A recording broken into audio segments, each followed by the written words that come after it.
mga kamay dyan! Sabi siguro manila. Palakpakan, guys! Sabi pa nila, dito mo matutagpuan ng tao na nagmamayari ng isang buko. Kapag may pagkakatao, hindi nag-aagawan. Kaya naman,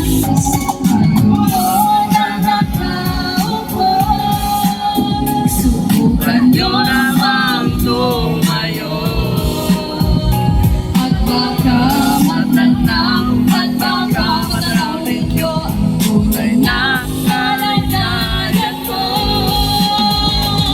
Mawalan ka lang ako sa taong nakaupo. Alam nyo ba patakang ang bigas na pinag-ipuno? Ang dinig ng bahay namin na pinagtapin Lapit mo kayo, sa ano? loob sa natuluto ng nalera. Dati kayong pinino, pangilagay sa ino.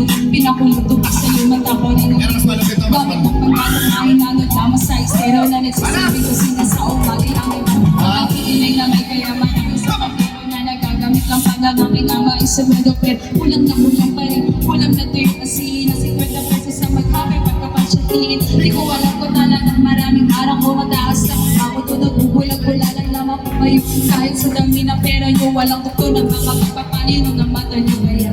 What? Kang masyadong harap, bato-bato sa langit. Ang mata ay huwag magalit. Bato-bato sa langit. Ang mata ay huwag masyadong halata. Wala na kayong mga kamay dyan! Kung masyadong halata.